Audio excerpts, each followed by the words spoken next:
میرے پیارے آقا صلی اللہ تعالی علیہ وسلم کے پیارے دیوانوں، آپ صبح سے لے کر اس وقت تک حج کے جو مسائل اور ارکان و طریقے سیکھ رہے ہیں، یہ بھی دین کا ایک حصہ ہے۔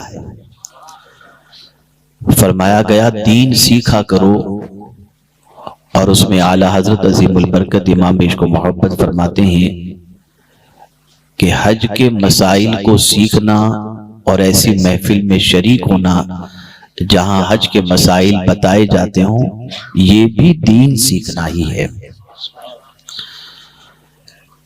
تھوڑا سا آپ سوچیں کہ نماز دن میں 5 مرتبہ فرض ہے، روزے سال میں 1 مہینے کے لیے فرض ہیں، زکوٰۃ سال میں صاحب نصاب پر فرض ہے، لیکن حج نہ دن میں 5 مرتبہ، نہ مہینے میں 1 مرتبہ، سال میں 1 مرتبہ، بلکہ حج زندگی میں 1 مرتبہ فرض ہے۔ جس چیز کو زندگی میں 1 مرتبہ فرض قرار دیا گیا ہو، وہ کتنی اہم ہوگی۔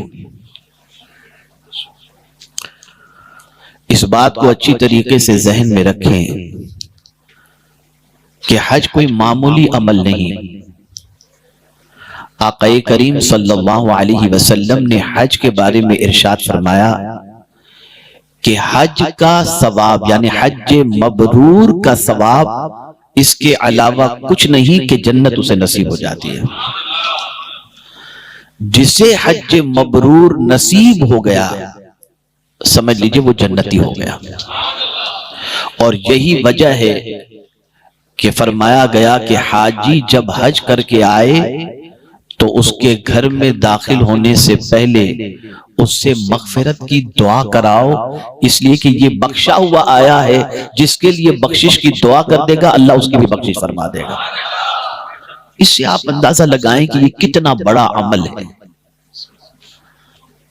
میرے پیارے آقا صلی اللہ علیہ وسلم کے پیارے دیوانوں، جس آیے کریمہ کے حصے کی تلاوت کا میں نے شرف حاصل کیا، تھوڑا سا اسے سمجھیں اور آج کے حالات کو بھی تھوڑا سا دیکھنے کی کوشش کریں۔ جو لوگ عمرہ کے لیے جاتے ہیں وہ اس چیز کو محسوس کر سکتے ہوں گے، اور جو حج کے لیے بھی جائیں گے یا ریگولر جاتے ہیں وہ بھی اس چیز کو محسوس کر سکتے ہیں۔ قرآن مقدس میں اللہ عز و جل نے فرمایا وَأَتِمُّ الْحَجَّ وَالْعُمْرَةَ لِلَّهِ، حج اور عمرہ کمپلیٹ کرو، مکمل کرو اللہ کے لیے۔ اس آیت کریمہ کا شان نزول کیا ہے؟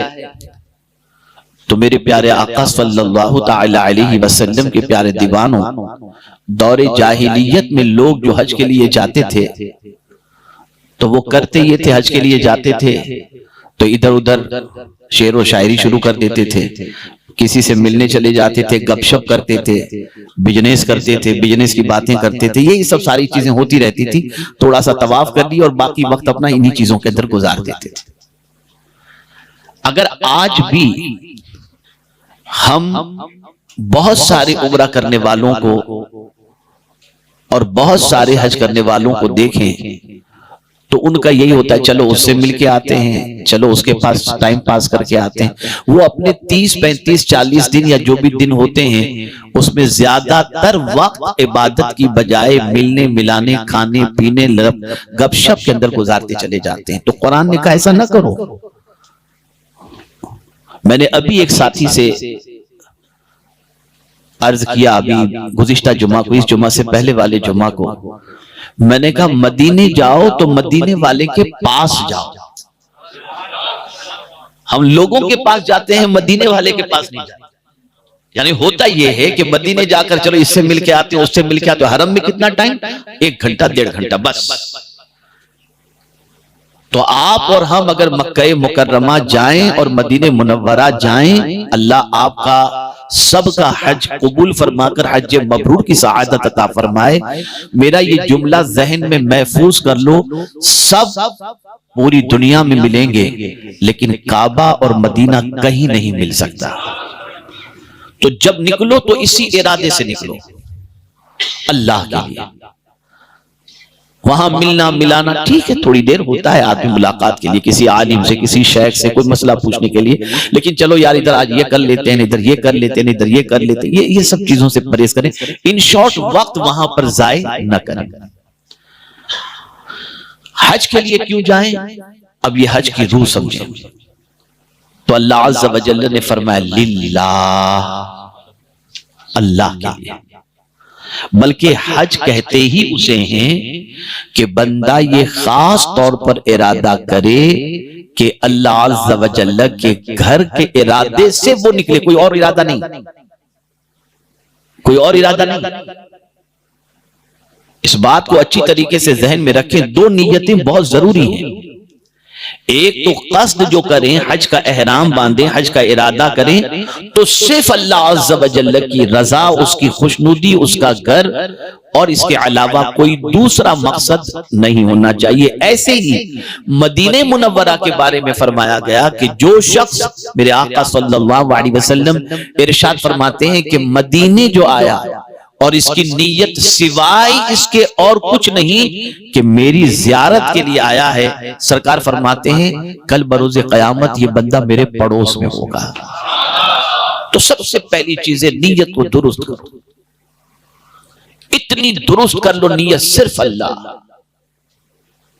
اسی کی یاد میں، اسی کی محبت میں، اسی کی الفت میں، اس کے گھر کی زیارت کے لیے جانا ہے۔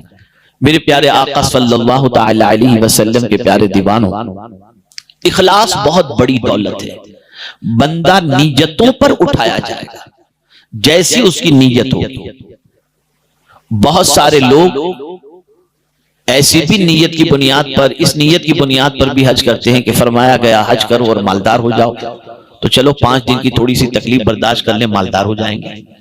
تو جیسی نیت، اس میں کوئی شک نہیں کہ آقا کریم صلی اللہ علیہ وسلم نے مفلسی کا علاج، فقر و فاقے کا علاج حج اور عمرہ کو فرمایا ہے کہ اس سے گناہ بھی معاف ہوتے ہیں اور فقر و فاقہ بھی ختم ہوتا ہے، مفلسی بھی ختم ہوتی ہے۔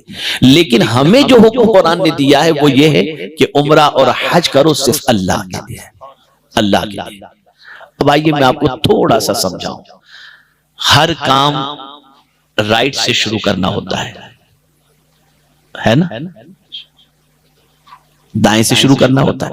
ہم گھڑی کو دیکھیں تو گھڑی کا جو کاٹا ہوتا ہے کس طرف گھومتا ہے، رائٹ یا لیفٹ؟ بولیے، تھوڑا سا میں سمجھانا چاہتا ہوں۔ رائٹ۔ حدیث شریف میں بھی ہے الیمین السنہ، دائیں ہاتھ سے، دایاں سنت ہے۔ کوئی بھی اچھا کام کرنا ہو تو کہاں سے شروع کرو؟ بولیے، دائیں سے۔ لیکن میں حیران ہوں کہ کعبے کا طواف دائیں سے نہیں بائیں سے شروع ہوتا ہے۔ یوں چلو، رائٹ نہیں لیفٹ۔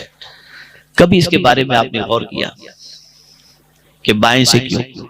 پھر دوسری چیز کعبے کا 7 چکر ہی کیوں؟ اب اس کو سمجھاؤ۔ دل کس طرف ہوتا ہے؟ کس طرف ہوتا ہے؟ بولیے، لیفٹ سائڈ سے۔ اللہ اکبر۔ کعبے کا جب تم طواف کرو تو تمہارا دل کعبے کی طرف ہونا چاہیے، اور جب تمہارا دل کعبے کی طرف ہوگا تو کعبے کے انوار سے تمہارا دل منور ہوتا چلا جائے گا۔ یہ ذہن کے اندر بات رہے کہ ہم جب کعبے کا طواف کرتے ہیں تو کعبے سے انوار جو نکلتے ہیں اس سے ہمارا دل منور و مجلا ہو۔